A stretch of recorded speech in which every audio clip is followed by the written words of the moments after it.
교회는 사람들의 모임입니다. 잘 아시는 것처럼 예수를 믿고 구원받은 사람들, 하나님으로부터 부름받은 사람들, 그 사람들이 모여있는 곳이 교회입니다. 그래서 교회는 늘 온전하지 않습니다. 연령도 다르고 성격도 다르고 성향도 다르고 지식, 가치관, 습관, 모든 것이 다른 사람들이 함께 모여있기 때문에 그것이 지상의 교회이기 때문에 어떤 교회도 어떤 시대, 어떤 지역, 어떤 상황의 교회도 모든 사람들을 만족시키질 못합니다.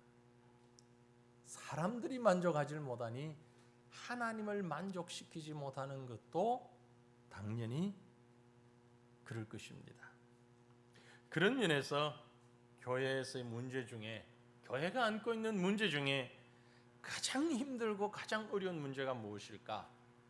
그것은 아마 인간관계의 갈등의 문제가 아닐까라는 생각을 해봅니다.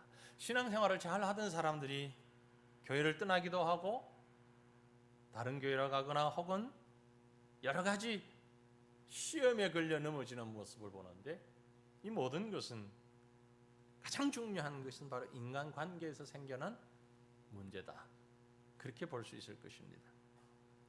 교회를 이루고 있는 우리 모두가 주님의 가르침처럼 서로 사랑하고 서로 섬겨야 하는데, 서로 이해하고 아껴줘야 하는데 사실은 그렇지 못하지요. 많은 경우에 아주 작은 말 한마디에 상처를 주기도 하고 또 상처를 받습니다. 또 많은 경우는 무심코 내뱉은, 그래서 본인은 무슨 말을 했는지도 모르는데 그 말이 다른 사람에게 치명적인 상처를 안겨다 주기도 하는 것입니다. 그러다가 보니까 교회 안에서 문제가 생기면 아주 공통적으로 거의 모든 사람들이 문제가 생기면 생각하는 해결책 첫 번째가 뭐냐면은, 그래, 나 안 나가지 뭐, 전도회든 구역이든 참석 안 하면 되지, 예배만 딱 드리고 오지 뭐. 1단계입니다. 응? 뭐든 모임, 사람들 만나지 않거나 예배만 드릴 거야. 그런데 그러다가 회복되는 경우보다는 2단계로 넘어갈 때가 많죠. 2단계가 뭡니까? 교회를 옮겨야겠어, 딴 교회를 가봐야 되겠어, 이 교회에서는 도저히 안 되겠어. 거기까지는 그래도 가는 가방이 있습니다. 그 다음 3단계는요, 딴 데 가봐야 별 볼 일 없어, 신앙생활 안 할래, 예수 안 믿을래. 이게 심각한 문제가 생기죠. 1, 2, 3단계 중에 어느 한 단계에 빠지기 쉽상입니다. 물론 1단계에서 돌아오는 사람도 있고 2단계에서 돌아오는 사람도 있고 3단계까지 갔다가 다시 되돌아오는 사람도 있긴 합니다만은 대부분이 그런 과정을 거친다라는 얘기입니다. 그러나 이건 온전한 해결책이 아닙니다. 왜냐하면요, 어딜 가나 역시 사람들이 모여 있습니다. 그래서 역시 상처를 주고 상처를 받습니다. 그럼 어떻게 해야 됩니까? 교회 안에서의 인간관계에 어떻게 해야 바르게 할 수 있을까? 자, 몇 가지를 아주 간단하게 먼저 정리를 하고 오늘 말씀을 드립니다. 첫 번째는요, 사람을 이해하십시오. 사람을 이해하셔야 됩니다. 교회 안에 있는 사람, 나를 포함한 모든 사람은 다 불완전한 존재입니다. 교회 안에 목사도 있고 장로, 권사, 집사 다 있습니다. 모두 불완전한 존재고 미성숙한 존재입니다. 목사도 장로도 40년 믿은 사람도 몇 대째 모태신앙이라고 하는 사람도 다 불완전한 존재입니다. 물론 우리 스스로는, 본인들은 내가 불완전한 존재이지만 직분에 맞도록 성숙해야 합니다. 성숙하기 위해서 애써야 합니다. 하지만 그 성숙도가 다른 사람들 혹은 자신을 포함한 모든 사람의 기대에 미치지 못할 때가 많이 있습니다. 그러면 알게 모르게 많은 사람들이 상처를 받기 마련이지요. 하지만 여러분, 전제하십시오. 모든 사람은 불완전한 존재다. 사람을 먼저 살피시기를 바랍니다. 두 번째는요, 허물과 단점은 비판의 대상이 아닌 내가 섬겨야 할 부분이라고 생각하십시오. 내 눈에 보이는 다른 사람의 허물이나 단점이 있습니다. 그것은 비판할 대상이 아니고 내가 섬겨야 할 대상입니다. 예수님도 제자들의 허물과 약점을 오죽 많이 보았겠습니까? 베드로, 요한, 안드레, 뭐 나름대로 우리가 성경에서 보는 대로 허물이 많고 단점이 많잖아요. 그런데 예수님이 이런들 몰랐겠어요? 다 아셨죠. 그러나 그 허물과 약점을 비판한 장면은 성경 어디에도 없습니다. 그들을 지극히 섬겼습니다. 예수님이 베드로를 섬겼습니다. 예수님이 유다를 섬겼습니다. 마찬가지로 내 눈에 보이는 허물과 약점을 가진 사람들이 있다면 여러분 그 사람을 더 섬기시기를 바랍니다. 왜 저런 사람을 하나님이 우리 교회에, 왜 저런 사람을 하나님이 내게, 목적은 섬김에 있다라는 것을 잊지 마시길 바랍니다. 또 세 번째는요, 심각한 약점과 허물을 갖고 있는 다른 사람도 하나님이 사랑하시고 사용하고 계신다는 사실을 잊지 마시기를 바랍니다. 하나님은요, 내가 손가락질하는, 내가 비판하는 그 심각한 허물과 약함과 말도 안 되는 상황에 있는 그 사람을 위해서 아들을 보내시고 십자가에서 죽으셨습니다. 하나님은 그만큼 그 사람을 소중히 여기십니다. 그래서 내가 뭐라고 그 사람을 비난합니까? 주님은 그렇게 소중히 여기셨는데 내 복이 정말 마음에 안 들어도 하나님 보시기에는 대단한 존재일 수 있습니다. 내 마음에 안 들고 내가 보기에 시원찮은 사람이라 할지라도 여러분, 하나님은 그를 사랑하시고 하나님은 그를 귀히 여기시고 하나님은 그를 아끼고 계신다는 사실을 언제나 잊지 마시기를 바랍니다.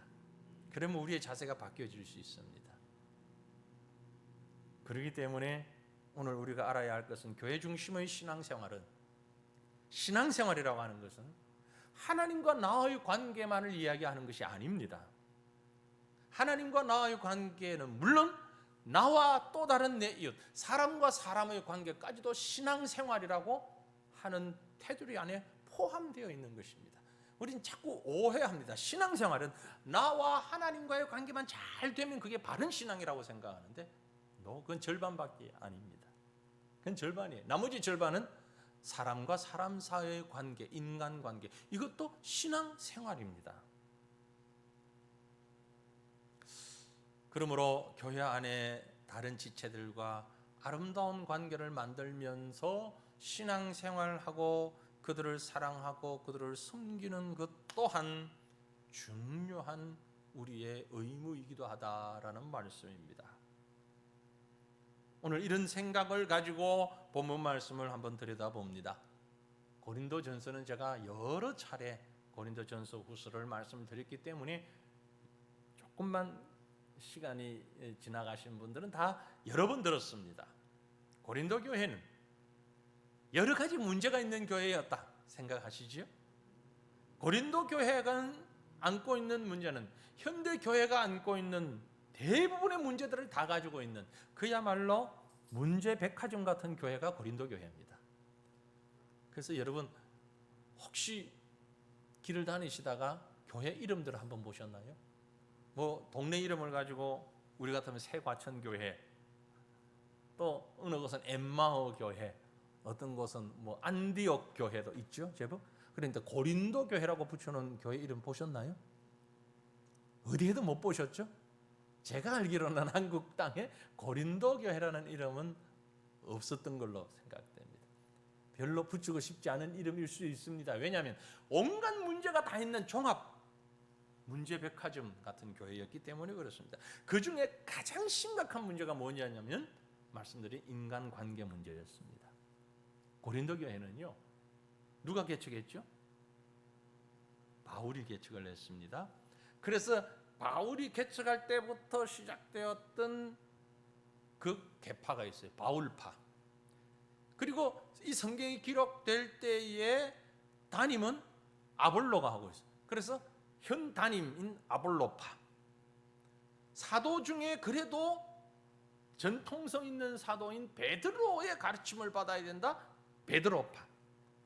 야, 이것도 저것도 싫다. 나는 예수 따라간다. 예수파, 베드로파, 바울파, 아볼로파, 예수파, 이파 저파, 많은 파당이 있었어요. 그러니 심각할 수밖에 없는 거죠. 왜 그런 분파가 생길까요? 말씀드린 대로 인간관계입니다. 서로 이해하지 못하고 서로 단점과 허물만 보았기 때문에 섬기려 하지 않고 비판하다 보니 그 지경에 빠지게 된 겁니다. 그 말은 그 밑에는 인간관계가 잘못되는 밑에 저변에는 무슨 기초가 있는가 하니까 교만이라는 기초가 있어요. 내가 잘났다는 겁니다. 내 생각이 맞다는 거죠. 내 주장이 옳다는 거죠. 내가 똑똑하다는 거예요. 내가 똑똑하다는 얘기는 상대방은 멍청하다는 말하고 똑같은 얘기입니다. 혹시 여러분 가운데 야, 난 똑똑한 사람이야 그렇게 생각하는 분 계십니까? 그 사람은 교만한 사람입니다. 왜? 다른 사람은 다 멍청하다는 얘기를 하고 있기 때문에 그래요. 말은 안 하지만 그게 같은 얘기입니다. 그러면 문제는 그 인간관계, 교회의 핵심적인 문제가 되는 인간관계를 해결하려고 하면 내 속에 있는 교만의 문제를 꺾어야 하잖아요. 그 교만의 문제를 꺾기 위해서 오늘 제가 이 말씀을 함께 나누려고 합니다. 먼저 결론을 말씀드리면 하나님과 우리는 엄청난 생각의 차이가 있다는 거죠. 기준의 차이가 있다는 겁니다. 가치가 다르다는 겁니다. 여러분 그런 생각 하지 않으셨어요? 내가 보기에는, 내 생각에는 우리 교회 이렇게 하면 좋겠는데 하나님 전지전능하시잖아요. 우리 교회 지금 막 힘든데 이럴 때 저 삼성그룹 회장까지는 아니어도 부회장 정도라도 계열사 회장 정도라도 우리 교회 딱 등록하면 얼마나 멋질까?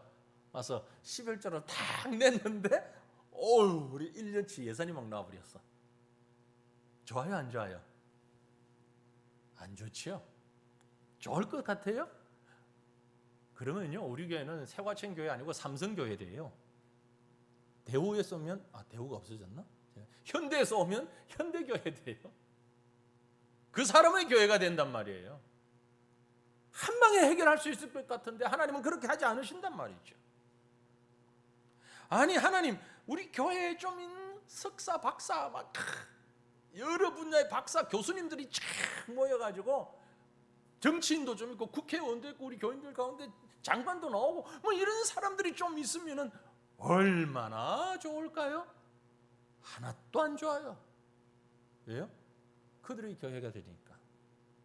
그래서 하나님은 우리 교회를 사랑하시기 때문에 저하고 여러분 이렇게 얼굴 마주 보도록 만들어 놓으신 줄로 믿으시길 바랍니다.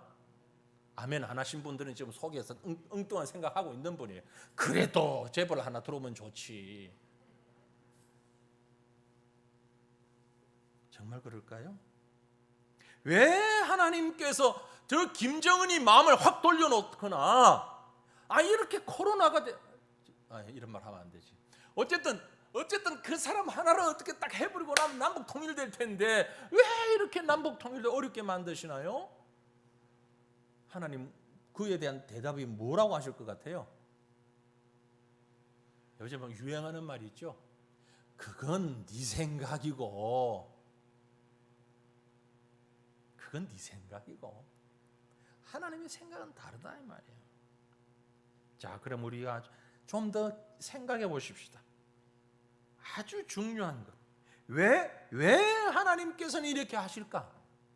왜 하나님께서 우리가 보기에 미련하고 약하고 천한 자들을 들어 사용하실까? 오늘 말씀은 이렇게 말합니다. 가장 핵심적인 이유는요 뭐라? 자랑하지 못하게 하려는 것이다. 누가? 교회를 구성하는 모든 사람들이, 저도 여러분도 또 우리가 그렇게 생각했던 그 사람들도 그 누구도 사람이 하나님 앞에서 자랑하지 못하게 하려는 것. 자랑한다는 것은 교만한 것을 말하죠. 보세요. 오늘 본문 26절 말씀입니다. 형제들아 너희를 부르심을 보라. 육체를 따라 지혜로운 자가 많지 아니하며 능한 자가 많지 아니하며 문벌 좋은 자가 많지 아니하도다. 오히려 세상에 미련한 자, 약한 자, 천한 자, 멸시받는 자들을 택하신다라는 말씀입니다. 그래서 잘났고 똑똑한 사람들 부끄럽게 하신다는 말이지요. 왜요? 이유는 뭡니까? 29절의 이유를 말씀합니다. 이는 아무 육체도 하나님 앞에서 자랑하지 못하게 하려 하심이라. 그렇습니다. 이렇게 하시는 이유는요, 주님이 괜히 심술이 나서 그러는 거 아닙니다. 이렇게 하시는 이유는 모든 일을 하시는 분이 하나님이시고 그 하나님은 전지전능하신 분이시고 모든 것을 아시는 분이시기 때문에 그 하나님 앞에서 인간이 교만하여서 내가 했다고, 내가 무언가를 했다고 자랑하지 못하도록 하기 위한 것입니다. 그 말은 반대로 얘기하면 실상은 모든 일을 하시는 분이 누구다? 하나님이시다, 그 얘기입니다. 고린도 교회의 문제점이 바로 이것이었습니다. 교만이 극에 달하였습니다. 다들 잘난 사람, 다 잘난 사람이었어요. 서로 물고 뜯는 것입니다. 그래서 실상 하나님이 그렇게 잘난 사람들을 쓰지 않으시는 거예요. 연약한 자, 부족한 자, 힘없는 자를 들어 쓰셔서 그들을 통해 하나님의 일을 이루어 가시는 것입니다. 그러면서 잘나고 큰 소리 치는 사람들을 어떻게 한다? 부끄럽게 만드십니다. 본문 31절 같이 읽어볼까요? 기록된 바 자랑하는 자는 주 안에서 자랑하라 함과 같게 하려 함이라. 아멘. 주님 자랑하라는 얘기입니다. 주님 안에 있음을 자랑하라는 말씀입니다. 하나님의 은혜를 자랑하라는 것입니다. 바울처럼 말이요, 나의 나 된 것은 주님의 은혜라고 고백했던 바울처럼 주님 안에서 자랑하시기를 바랍니다. 내가 잘난 것, 내가 능력 있는 것, 내가 똑똑한 것 아닙니다. 그래서 예레미야 선지자는요, 예레미야 9장 23절로 24절에 이렇게 말씀했습니다. 같이 읽습니다. 여호와께서 이와 같이 말씀하시되 지혜로운 자는 그의 지혜를 자랑하지 말라, 용사는 그의 용맹을 자랑하지 말라, 부자는 그의 부함을 자랑하지 말라. 자랑하는 자는 이것으로 자랑할지니 곧 명철하여 나를 아는 것과 나 여호와는 사랑과 정의와 공의를 땅에 행하는 자인 줄 깨닫는 것이라. 나는 이 일을 기뻐하노라. 여호와의 말씀이니라. 아멘. 여러분, 지혜롭다면 지혜를 자랑하지 마세요. 용맹하다면 용맹을 자랑하지 마세요. 부자라면 그 부함을 자랑하지 말라는 얘기입니다. 오직 여호와를 자랑하라. 돈 많다고 자랑하는 사람은 진짜 부자 아닙니다. 똑똑하다고 자랑하는 사람은 정말 멍청한 사람입니다. 자기가 지혜롭다고 자랑하는 사람은 참 미련한 사람입니다. 힘세다고 자랑하는 사람은 정말 약한 사람이에요.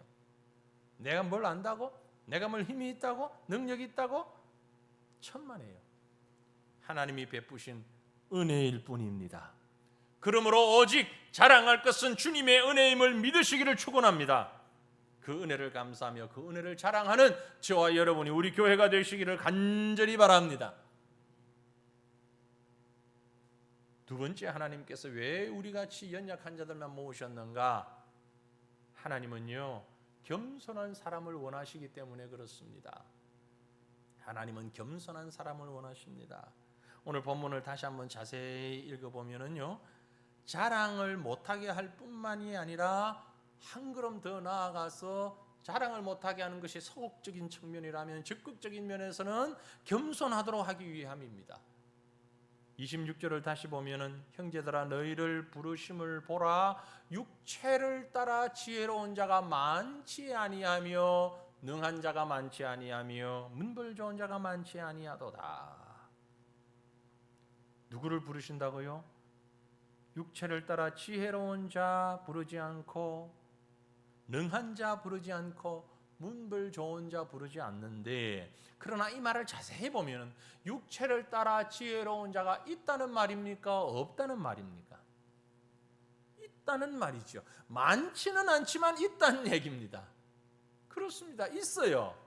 문벌이 좋은 자도 있고 돈 많은 사람도 있고 똑똑한 사람도 있어요. 있습니다. 그런데 그 사람들을 하나님이 많이 부르지 않는다. 왜? 왜 지혜로운 자, 능한 자, 문벌 좋은 자가 있는데도 부르지 않는가? 이들은 가진 것이 있기 때문에 그렇습니다. 뭔가를 자기가 가진 게 있어요. 그래서 교만한 겁니다. 잘난 줄 알고 똑똑한 겁니다. 자기가 능력이 있는 줄 압니다. 우리나라 국내에 있는 교회도 힘들고 어려운 건 마찬가지이긴 합니다만은 특별히 해외에 있는 해외 한인 교회들은요 국내 교회보다 더 어려워요. 제가 한인 교회를 조금 이렇게 경험을 해봤잖아요. 직접은 아니어도 간접적이지만 깊이 들어가서 알고 보았는데, 야, 한인 교회 목회 정말 힘든다. 왜 그런 거 하니까 가만히 저 나름대로 분석을 해봤어요. 해외에 나와 있는 한인들은요, 죄송합니다만 다 그런 건 아니지만 보편적으로 보면 해외에서 나가서 생활하는 사람은 일단 직장이 든든하고 확실하게 있거나 아니면 돈이 다른 사람보다 많거나 이것도 저것도 아니면은 영어를 잘하거나 그나마 그것도 아니면은 배짱이라도 있거나 뭐가 있어도 있는 사람이에요. 뭐가 있어도 한 가지는 있어요. 자기 나름대로. 그래서 해외에서 생활하는, 죄송합니다. 이 방송이 해외에 나가는지 모르겠습니다만은 해외에서 지금 제 설교를 듣는 분이 계시는지 모르겠습니다만 지금 이 설교를 듣는 분 빼고 다른 분들 그렇다는 얘기, 보편적으로 보니까 무언가가 한 가지가 있는 분들이에요. 그래서 그 해외 한인교회를 목회하는 목사님들이 정말 힘들어해요. 다 강한 사람이에요. 좀 부드럽고 약한 사람이 별로 없어요. 그렇다고 교회가 아니라는 말도 아니고 하나님이 사랑하지 않는다는 얘기는 결코 아닙니다. 똑똑하고 능력이 있고 뭔가 있다 보니까 다른 사람들을 쉽게 무시하고 깔보고 스스로 교만한 인간관계에 갈등이 생기기 더 가능성이 많다는 얘기죠. 그렇게 금방지게 교만하면 어떻게 하신다고요? 하나님은 가까이 하지 않으신다. 27절에 하나님께서 세상의 미련한 것들을 택하사 지혜 있는 자들을 부끄럽게 하려 하시고 세상의 약한 것들을 택하사 강한 것들을 부끄럽게 하려 하신다 그랬어요. 누구를 택한다고요? 미련한 사람, 지혜 없는 사람, 약한 사람. 이어서 28절 보면 하나님께서 세상의 천한 것들과 멸시받는 것들과 없는 것들을 택하사 있는 것들을 폐하려 하신다. 천한 사람, 멸시받는 사람, 이런 사람을 하나님이 좋아하신다 이 말이에요. 하나님이 좋아하시는 저 또 여러분인 줄로 믿습니다. 안 하잖아요. 그래도 뭡니까? 여기 미련하기는 싫고 약하기도 싫고 멸시받기도 싫고 싫어해요. 하나님은 그런 사람을 택하십니다. 택함 받으신 분만 아멘 하세요. 택함 받지 않으신 분은 아멘 안 하셔도 됩니다. 스스로 뭔가가 있고 힘이 세고 똑똑하다고 생각하시는 분은 아멘 안 하시고 나중에 후회하시길 바랍니다. 왜 후회합니까? 하나님이 그런 사람들을 부끄럽게 하겠다 그랬어요. 부끄럽게 하시겠다. 완전히 망하고 하나님 앞에서 사람들 앞에서 창피당하는 거지요. 그러므로 우리는 무조건 겸손해야 됩니다. 무조건 겸손해야 돼요. 잠언 18장 12절 말씀 우리 잘 알죠. 사람의 마음의 교만은 멸망의 선봉이요 겸손은 존귀의 길잡이니라. 교만하기 원하십니까? 멸망으로 달려가는 길입니다. 겸손하기 원하십니까? 존귀하게 되는 길입니다. 어느 길을 택하시겠습니까? 뭘 좀 가졌다고, 뭘 좀 배웠다고, 돈 좀 있고 힘께나 쓴다고 그럴수록 낮아지셔야 됩니다. 그럴수록 겸손하셔야 돼요. 주님이 우리에게 신신당부한 말씀이 그 말씀입니다. 최근 몇 주간 제가 계속 이 말씀 인용하죠. 나는 마음이 온유하고 겸손하니 나의 멍에를 메고 내게 배우라. 그리하면 너희 마음이 쉼을 얻으리라. 마태복음 11장 29절 말씀이잖아요. 나는 마음이 온유하고 겸손하다. 그러니 나를 배우라. 우리가 배워야 할 것은 주님의 온유와 주님의 겸손입니다. 하나님은 미련한 것도 괜찮다 하시오. 공부 좀 못해도 괜찮다 그러십니다. 왜냐하면 하나님과의 관계가 학문보다 중요하기 때문이죠. 연약한 것도 괜찮답니다. 오히려 연약한 사람을 통해 큰 일을 이루시기 때문에 그렇습니다. 더 나아가서 천회하고 멸시받고 없어도 괜찮다는 거예요. 왜요? 우리 자신에게 세상 사람들이 멸시하는 어떤 부분이 있다면 너무 속상해하지 마십시오, 여러분. 괜찮다고요. 하나님이 괜찮다 그러시잖아요. 근데 뭐가 문제예요? 사람들이 여러분 손가락질 합니까? 멸시합니까? 가진 게 없어요? 연약해요? 괜찮다잖아요, 하나님이. 그래야 겸손하기 때문에.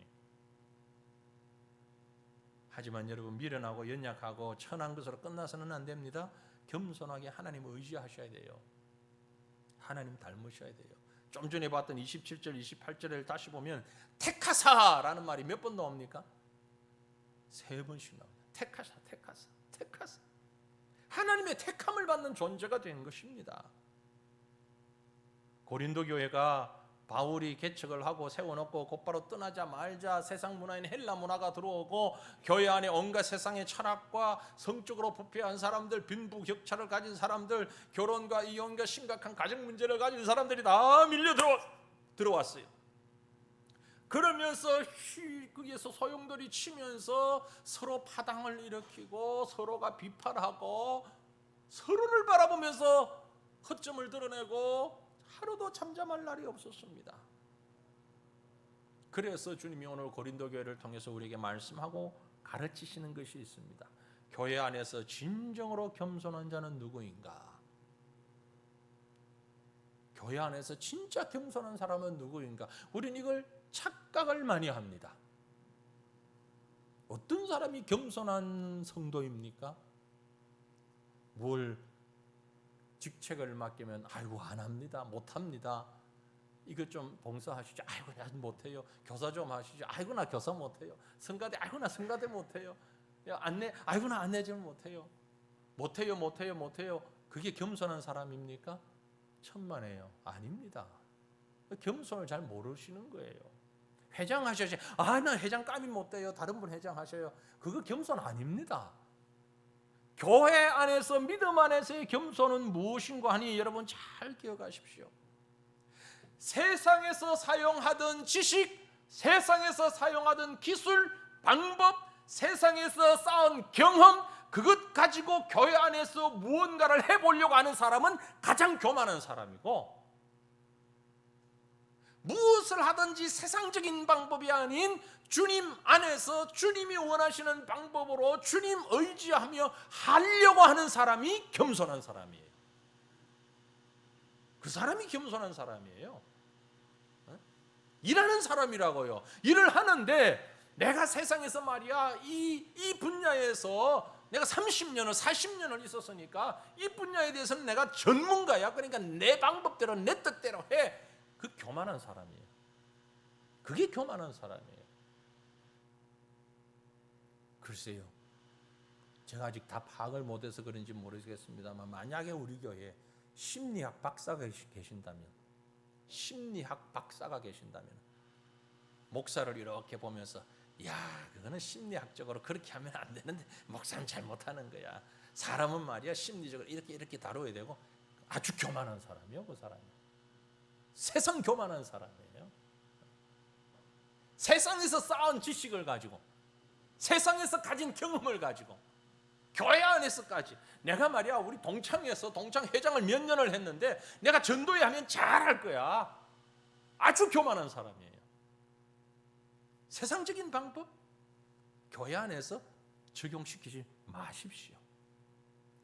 하나님이 택하신 연약한 자는, 미련한 자는요, 주님만 바라보는 사람이에요. 주님만 의지하는 사람이에요. 이건 과학적으로, 논리적으로, 이성적으로 말도 안 되는데도 예수만 바라보고 가는 그 사람이 겸손한 사람이에요. 그게 교회입니다. 그게 교회예요. 진정한 겸손입니다. 예수님에게 배운 것만 사용하라는 것입니다. 예수님처럼 섬기고, 예수님처럼 낮아지고, 예수님처럼 비방받고, 예수님처럼 죽을 때까지 순종하는 것, 그게 겸손입니다. 진정한 겸손입니다. 사랑하는 성도들이여, 저와 여러분이 주님이 택하셔서 변화되어 사용함을 받는 사람들이 되기를 바랍니다. 좀 부족하고 좀 미련하고 연약하지만 그러기 때문에 주님이 택하셨고 겸손히 주님 안에서 섬기며 헌신하는 주의 귀한 성도들 되시기를 주님 이름으로 축원합니다. 마지막으로 이 모든 것을 정리하는 한마디는 하나님의 가치 판단은 우리와 다르다는 것입니다. 결론입니다. 누가 교만이며 누가 겸손이며 누가 능력자냐, 하나님의 판단과 우리의 판단이 다르다는 겁니다. 생각이 달라서 그렇습니다. 가치관이 다르기 때문에 그렇습니다. 모든 사람들은 각자의 나름대로의 가치관을 가지고 살고 있습니다. 그런데 그 사람이 가진 가치관이 일반적인 보통 사람들과 같으면 사람들을 그를 정상이라고 얘기를 하고, 보통의 사람들과 너무 동떨어진 그런 가치관을 가지고 있으면 뭐라고 그래요? 강단에서 이런 말을 해도 되는지 모르겠는데 사람들은 그런 사람들을 보고 또라이라고 그럽니다. 그죠? 왜요? 보편적이질 않으니까. 보편적이질 않아서 그러는 거예요. 하지만 여러분, 모든 사람에게는 누구에게나 각자가 생각하는 더 귀하고 덜 귀한 가치 판단의 기준은 있기 마련입니다. 그런데 문제는 그 가치 기준이 하나님 보시기에 하나님의 가치 기준, 하나님의 생각과 일치하면 그 사람은 성숙한 크리스찬이고, 아무리 교회를 다녀도 그 가치관이 주님과 닮지 않고 세상과 닮아 있다면 그는 아직 미성숙한 영적인 사람인 것입니다. 교회를 나온 경력과 무관합니다. 몇 년간 교회에 나왔느냐, 어떤 직분을 받았느냐와 무관하게 그 사람의 생각과 가치 기준이 주님의 것과 흡사하고 같통 동일한 부분이 많으면 많을수록 성숙한 그리스도인이고, 그 같은 부분이 적으면 적을수록 미성숙한 그리스도인이 된다라는 말입니다. 그러므로 사랑하는 성도들이여, 우리의 가치관이 하나님의 가치관과 가장 근접해지기를 주님의 이름으로 축원합니다. 이게 복입니다. 이게 신앙입니다. 일치된다면 더없이 좋겠습니다만 싱크로율 100% 이건 불가능하고, 왜? 우리가 하나님이 아니기 때문에 가장 근접하게 주님의 생각과 가까이 나가야 됩니다. 그러면 어떻게 해야 그렇게 가까이 주님과 같은 생각을 가지고 있을까? 방법은 말씀과 예배뿐입니다. 말씀과 예배예요. 말씀을 통해서 주님이 가지고 계시는 가치관을 알아야 하는 겁니다. 그걸 알아야 주님처럼 되는 거죠. 예배를 통하여 우리의 심령이 주님 앞에 드려져야 되는 거예요. 예배 가운데는 말씀도 있고 기도도 있고 헌신도 있고 봉사도 있고, 이것이 다 포함된 예배를 말합니다. 그 예배를 통하여서 주님께 가까이 나가야만이 주님과 닮아갈 수가 있는 거예요. 가까이 될 수 있는 거예요. 그런 면에서 사랑하는 성도들이요, 꾸준히 규칙적으로 성경 말씀을 읽고 묵상하고 늘 교회 중심의 예배가 여러분의 삶의 중심이 되기를 바랍니다. 아니, 바라는 정도가 아니라 예배와 말씀에 힘쓰고 애써야 합니다. 이것이 믿음이고 이것이 실력이고 이것이 능력입니다. 예수님이 제자들을 택하실 때에 당대 똑똑하고 능력 있고 힘 있는 사람들을 얼마나 많았겠습니까? 그러나 그런 사람들은 주님 다 마다하시고 갈릴리 촌에서 고기 잡던 사람들을 제자로 선택하셨습니다. 당대 사람들의 깊이 대상 1호인 세리들을 뽑아서 쓰셨습니다. 왜 그랬을까요? 좀 더 똑똑한 사람들을 썼더라면 좀 더 큰 일을 할 수 있었을 것이라고 생각되지 않습니까? 하지만 주님은 오히려 약하고 힘없는 사람들을 불러 쓰셨습니다. 왜요? 그 사람들을 대하시는 주님의 가치관이 달랐기 때문에 그렇습니다. 사람의 지혜, 사람의 능력, 사람의 힘이 하나님의 일을 하는 게 아닙니다. 저와 여러분도 생각이 다릅니다. 여러분과 여러분은 서로의 생각도 다릅니다.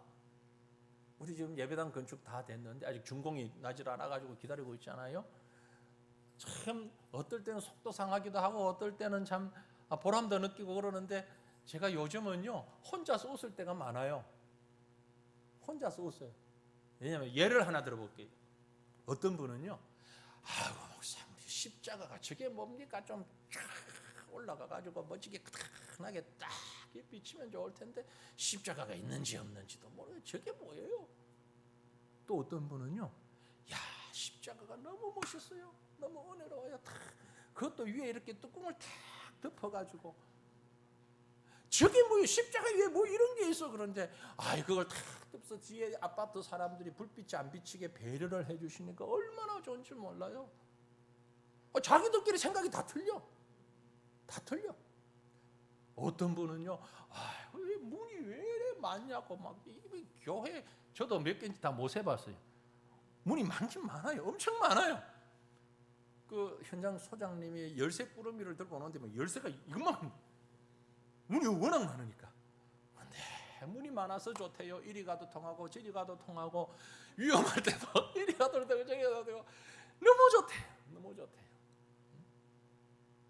화장실이 왜 많냐고, 층마다 화장실이 이게 왜 필요하냐. 야 화장실이 많아서 너무너무 편리하다고. 누구 말이 옳냐고. 다 옳지. 자기 생각엔 다 옳지. 사람들끼리도 이렇게 생각이 다른데, 그래서 제가 웃는다니까요 요즘. 이러기도 하고 저러기도 하는구나. 그러면서 제가 조금 속상할 때는 혼자 웃으면서, 여러분 못 들었습니다. 잘 논다. 뭘 제가 지금 얘기하려고 하는 거 아시겠어요? 여러분의 생각이 옳을 수도 있지만 옳지 않을 수도 있어요. 그게 개인적인 생각일 수 있지만 전체의 생각과는 다를 수 있어요. 하물며 사람의 생각과 하나님의 생각이 어찌 같겠습니까? 그런데 문제는 뭐예요? 문제는 누가 누구 생각에 맞춰야 됩니까? 하나님이 우리 생각에 맞춰야 하겠습니까? 우리가 하나님 생각에 맞춰야 하겠습니까? 어느 쪽입니까? 300데나리온의 옥합 향유를 깨뜨려서 발에 붓는 걸 보고 가룟 유다가 분노했는데, 예수님은 정말 좋은 일을 했다고 말씀하셨습니다. 가치관이 달랐기 때문에. 결국 그 가룟 유다는 어떻게 했습니까? 예수님을 배신하고 말았습니다. 배신 정도가 아니고 팔아넘겼습니다. 오늘 이 시대를 살아가는 저와 여러분도 마찬가지입니다. 성경적인 가치관, 주님의 가치관과 우리가 일치하지 않으면 언젠가는 주님 버리고 배신하고 말 겁니다. 그래서 주님의 가치관과 같아져야 하는 거예요. 주님은 당신의 가치관에 맞는 사람들을 택하여서 사용하셨다고 27절 28절 말씀했잖아요. 3번씩이나 말씀하셨잖아요. 세상이 보는 가치로 택하신 것이 아니라 하나님이 보시는 가치로 구별하신 것입니다. 하나님의 생각, 사람의 생각 다릅니다. 이사야 44장 8절로 9절 말씀에 같이 읽어보십시다. 이는 내 생각이 너희의 생각과 다르며 내 길은 너희의 길과 다름이니라. 여호와의 말씀이니라. 이는 하늘이 땅보다 높음같이 내 길은 너희의 길보다 높으며 내 생각은 너희의 생각보다 높음이니라. 아멘. 세상 코드에 맞추면 성공할 것 같으나 실패합니다. 하나님 코드에 맞추면 진정한 성공을 할 수 있습니다. 사랑하는 성도들이여, 우리 생각과 하나님의 생각이 다릅니다. 누가 고쳐야 된다고요? 나와 다르다고 내 생각을 앞세우지 말고 하나님 생각, 하나님 뜻 앞세우며 순종하고 복종하는 믿음의 공동체 되는 우리 교회가 되기를 원합니다. 쉽지 않습니다. 말처럼 쉽지 않습니다. 많이 포기해야 합니다. 많이 나를 죽여야 됩니다. 그래도 쉽지 않습니다. 그래도 해야 됩니다. 한 번, 두 번 가지고는 안 됩니다. 10번이고 100번이고 10,000번이고 포기하고 나를 죽여야 합니다. 그리고 생각 없는 사람이 아닌 주님의 생각을 가지셔야 합니다. 그러면 주님이 귀히 여기시는 삶을 살고 행복하고 복된 성도의 삶을 살아갈 수 있음을 믿으시고 주님의 생각과 같아지는 저와 여러분이 우리 교회가 되시기를 주님의 이름으로 축원합니다. 기도하십시다. 우리 한 마음으로 기도하실 때 우리 자신의 지혜로 우리 자신의 똑똑함, 유능함 다 내려놓고 주님과 합해지게 주님의 마음과 합하여 수 있는 우리가 되게 하옵소서. 우리 자신을 내려놓고 간절히 주님 앞에 고백하며 기도하는 시간 되기를 원합니다. 같이 통성으로 기도하십시다. 걸어가신 우리 아버지, 우리를 부르시고 택하셔서 하나님의 자녀 삼으시고 하나님 백성 삼아주시니 감사합니다. 하나님의 일꾼 삼아주시니 감사합니다. 주께서 우리를 부르셔사오니 하나님의 뜻에 하나님의 계획에 하나님의 생각에 맞춰서 살아가는 저희가 될 수 있도록 은혜도 하여 주시옵소서. 걸어가신 아버지 하나님, 내 생각과 너희 생각은 다르다고 말씀하셨습니다. 하나님, 서로를 돌아보며 우리가 함께 어우러지며 하나님의 생각을 맞추어 갈 수 있는 주의 귀한 백성들이 될 수 있도록 도와주시옵기를 원합니다. 말씀을 통하여 예배를 통하여 주님을 더 가까이 할 때에 그 주님을 아버지 하나님이 온전히 깨닫고 이해하고 배우고 그 주님을 영접하며 그 주님과 함께 걸어갈 수 있는 우리의 걸음이 될 수 있도록 아버지여 은혜 베풀어 주옵소서. 주의 능력과 주의 영광과 주의 은혜와 주의 역사가 우리 가운데 충만하도록 주님 도와주시옵기를 간절히 빌고 원합니다. 아버지 하나님이여 역사하여 주시옵소서. 은혜 가운데